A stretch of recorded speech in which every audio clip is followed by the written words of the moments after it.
Hello everyone, welcome to my channel Starbird Edu Point, and here I am with the ninth part of the chapter Reproduction in Plants.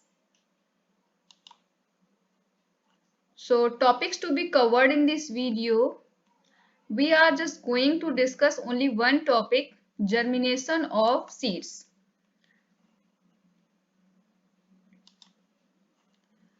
Germination of seeds. What is germination of seeds? First we will discuss about it. The process in which a seed begins to grow into a baby plant when favorable conditions are available is called germination of seed. Seeds को जब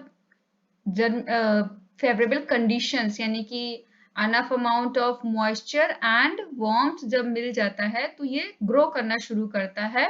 इसको ही germination of seed कहते हैं। तो grow करता है तो grow करने में और क्या क्या चीज ये ग्रो करता है या जर्मिनेशन ऑफ सीड्स जो है प्रोसेस, इसको एक डिटेल में डिस्कस करते हैं। ठीक है, when a seed sown in the moist soil the seed soaks up water and swells.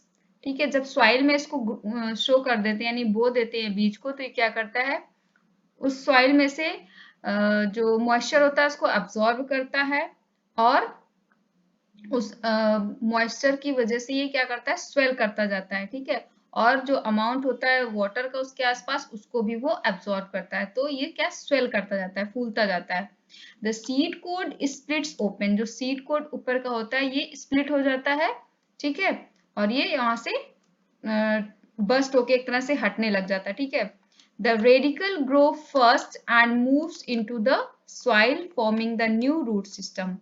तो जब सीड ग्रो करता है तो उसमें से सबसे पहले जो आउटग्रोथ बाहर आती है उसको बोलते हैं radicle, that develops into root system. यानी कि जो रेडिकल पार्ट होता है वो रूट सिस्टम को डेवलप करता है। ठीक है, and plumule moves upwards and come out of the soil to form new shoot system.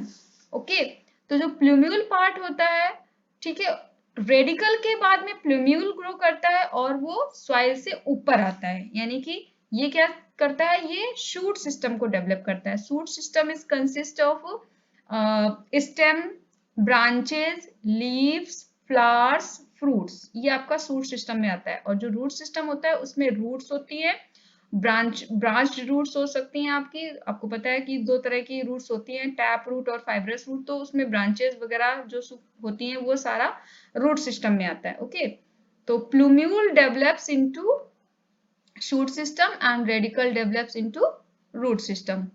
The green leaves develop in the shoot. तो जो शूट आपका बाहर निकल के आया है प्लूम्यूल, उसमें जो शूट बनना शुरू होता है तो उसमें क्या लीव्स भी डेवलप होती हैं। At this time the plant starts making its own food by photosynthesis. ठीक है, जो इसने लीव्स बनकर आई हैं वो लीव्स क्या करती हैं कि वहां पर जो फोटोसिंथेसिस का वर्क होता है वो स्टार्ट हो जाता है due to its green colour. And green colour क्या होता है, क्लोरोफिल की वजह से होता है। Chlorophyll trap the solar energy and convert into food. Solar energy जो होती है उसको, उसकी हेल्प से जो केमिकल एनर्जी होती है प्लांट की या जो न्यूट्रिएंट्स की, उनको जो है फूड में चेंज कर देता है। तो फोटोसिंथेसिस का प्रोसेस क्या होता है, photosynthesis process by which plants make their food. Okay, so ये आपका जर्मिनेशन ऑफ सीड होता है। इसमें एक चीज मैं आपको बताना चाहती हूँ, जो सीड कोड के ओपन होने के बाद में जो इसके अंदर कॉटिलिडॉन्स होते हैं वो सोल्यूबल फॉर्म में आ जाते हैं।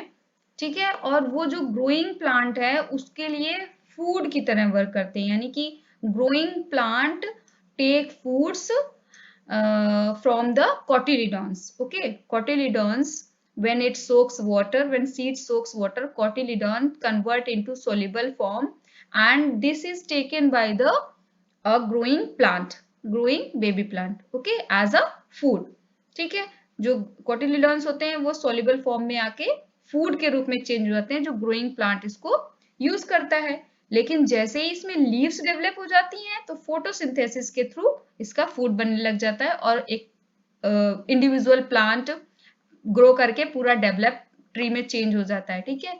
तो this was the germination of seed and after certain period the plant beer flowers and flowers again produce fruits and seeds and the cycle continues. देखिए एक सर्टेन पीरियड यानी कि जैसे धीरे धीरे धीरे प्लांट ग्रो करता है, उसमें लीव्स आती हैं, फिर उसकी ब्रांचेस होती हैं, उन ब्रांचेस पे और भी लीव्स आती हैं, उनमें फ्लावर्स लगते हैं, फिर फ्रूट्स आते हैं। तो इस तरह से जैसे जैसे टाइम इसका बढ़ता जाता है उसी तरह से ये सारी इसकी प्रोसेस कंप्लीट होता जाता है, ठीक है। ब्रांचेस के बाद फ्लावर्स, और फ्लावर्स जब आ जाते हैं तो फ्लावर्स में फिर फ्रूट्स भी बन जाते हैं, फ्रूट्स बनते हैं तो सीड्स बनते हैं, ठीक है। तो जो फ्लावर्स आते हैं उनसे फिर नए प्लांट बनते हैं। तो इस तरह से फ्लावर्स आने से क्या होता है कि उसमें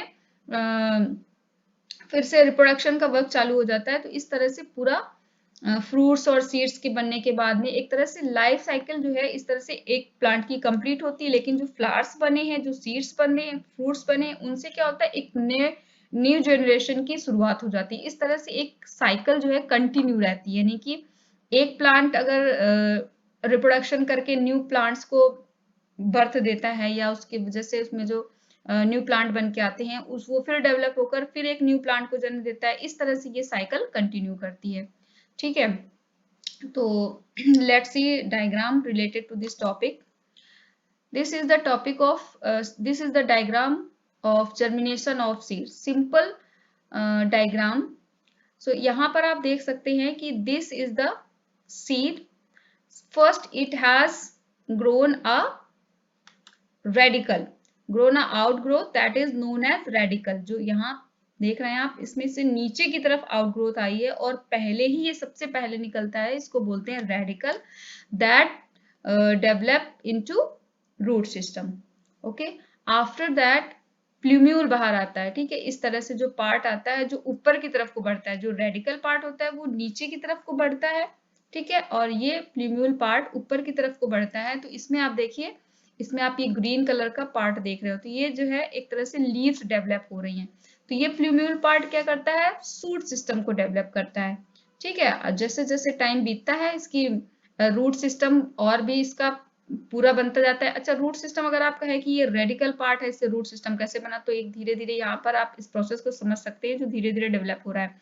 इसमें से जो रूट का पार्ट ये वाला है, ये एक मेन रूट है। उसके बाद में आप देखिए ब्रांचेस निकलना शुरू हो गई है, छोटे छोटे से आउटग्रोथ्स हैं, आउटग्रोथ्स में भी ब्रांचेस निकल आई हैं। तो इस तरह से पूरा एक रूट सिस्टम ये बन के तैयार हो जाता है। जैसे जैसे प्लांट ग्रो करता है अबव द सॉइल, उसी तरह से रूट्स डेवलप होती हैं, ग्रो करती हैं अंडर द सॉइल। ओके, तो ये आपका अबव द सॉइल देख रहे हैं कि देखिए यहाँ पर 2 लीव्स थोड़ी सी बड़ी दिख रही है, लेकिन यहाँ पर और बड़ी हो गई, साथ ही दूसरी नई लीव्स भी आ गई। इस तरह से शूट सिस्टम पूरा डेवलप हो जाता है। और शूट सिस्टम आपको पता है, shoot system consist of stem, branches, leaves, flowers, fruits, everything that you can see easily on the any tree। Okay, जो अपर पार्ट होता है सॉइल के ऊपर होता है वही आप देख पाते हैं, रूट्स को नहीं आप देख पाते, ठीक है। तो जो प्लांट आप ऊपर देखते हैं, ट्री में देखें या कोई एक सिंपल प्लांट देखें, तो उनमें जो जितना आपको दिखता है वो सारा आपका सूट सिस्टम है, ठीक है। ये यहाँ पर एक डायग्राम के थ्रू इस तरह समझाया गया है। अच्छा, यहाँ पर देखिए एक रियल प्लांट दिखाया जा रहा है जो ग्रो कर रहा है, ठीक है। इसमें से आप ये एक पार्ट देख रहे हैं, ये जो है ये रेडिकल वाला पार्ट है, ठीक है, और ये आपका प्लूम्यूल वाला पार्ट है, ठीक है। इसमें लीव्स इस तरह से डेवलप होना शुरू हो गई है। अगर आप इसको सॉइल में बरी कर देंगे, अंडर द सॉइल इसको रख देंगे, तो क्या होगा, ये पूरा एक सूट सिस्टम डेवलप करेगा। अदरवाइज ये ग्रो नहीं कर पाएगा, क्योंकि जो रूट सिस्टम है इसका काम क्या है कि न्यूट्रिएंट्स प्रोवाइड कराना, ठीक है। कौन से न्यूट्रिएंट्स, जो आपके मिनरल्स होते हैं, ठीक है, इस तरह से, और नाइट्रोजन वगैरह, तो ये सॉइल के अंदर ही मिलेगा। अगर ये ऐसे ही रखा रहा तो ये पूरा से प्लांट में डेवलप नहीं हो पाएगा, ठीक है। तो यहाँ पर इसका वाटर और मिनरल्स एब्जॉर्ब करके ये देता है, और यहाँ पे लीव्स में फोटोसिंथेसिस के थ्रू सारा ये जो न्यूट्रिएंट्स ये एब्जॉर्ब कर रहा है, मिनरल्स और वाटर, इनके हेल्प से फोटोसिंथेसिस का प्रोसेस होता है, ठीक है। तो ये आपने एक रियल ग्रोइंग प्लांट देखा है और ये डायग्राम के थ्रू समझा, ठीक है। अब मेरी आपको ये सजेशन है कि इस टॉपिक को, जर्मिनेशन ऑफ सीड को समझने के लिए अगर आप अपने घर पर एक एक्टिविटी करते हैं तो उसके थ्रू आप इस प्रोसेस को बेटर समझ सकते हैं, ठीक है। आई होप आपने देखा भी होगा शायद कि जो आप स्प्राउटेड खाते हैं, ठीक है, आपने मूंग ले लिया या फिर आपने चना ग्राम ले लिया, तो उसमें क्या होता है जब आप, ठीक है, ओवरनाइट के लिए सोक कर देते हैं और उसके बाद नेक्स्ट मॉर्निंग जब आप उसको पानी से निकाल करके एक कॉटन क्लॉथ में टाई करके 24 आवर्स के लिए छोड़ देते हैं, तो फिर after 24 hours you will see out growth and that is the radical part. Okay, अच्छा, आप उसमें एक चीज और भी ऑब्जर्व कर सकते हैं, अगर आपने ग्राम सीड लिया तो थोड़ा सा बड़ा होता है, इजिली आप उसमें समझ सकते हैं, ठीक है। After means after soaking for overnight, next morning you will observe that जो सोक होने के बाद में मतलब सीड कोड इजिली आप उसको रिमूव कर सकते हो उसमें से, ठीक है। और उसके अंदर आप देखेंगे कि 2 पार्ट्स जो दिखेंगे, ठीक है, जब आप सीड कोड रिमूव करेंगे तो उसमें 2 पार्ट्स दिखेंगे और वो 2 पार्ट्स आपके क्या है, कॉटिलीडॉन है। और वो कॉटिलीडॉन्स धीरे से सॉफ्ट होते जाते हैं, यानी कि सॉल्युबल फॉर्म में चेंज होते जाते हैं और जो है रेडिकल को से स्ट्रेंथ मिलती है, ठीक है। और उसी में से फिर प्लोम्यूल। अच्छा, आप जब इन दोनों कोटिलीडॉन्स को जब आप अलग करेंगे, सेपरेट करेंगे, तो उनके अंदर आप एक पार्ट देखेंगे जो बहुत ही मतलब उसका कलर तो ग्रीन तब तक नहीं होता है, बहुत ही छोटा सा आप देखेंगे, ठीक है। तो वो वाला पार्ट जो है प्लोम्यूल होता है। अगर आप उसको ही सीड को बिना डिस्टर्ब करे आप सॉइल में रख देंगे तो वो कुछ दिन बाद आप देखेंगे कि उसमें से प्लूम्यूल ऊपर की साइड बढ़ने लगेगा, ठीक है। तो ये आपका जर्मिनेशन ऑफ सीड टॉपिक जो है, इजिली आप अगर घर पे ये एक्टिविटी करते हैं तो बहुत ही ज्यादा अच्छे से इसको आपको समझ में आ जाएगा, ठीक है। तो मेरा सजेशन है कि आप इस एक्टिविटी को जरूर करें। I hope you like this video.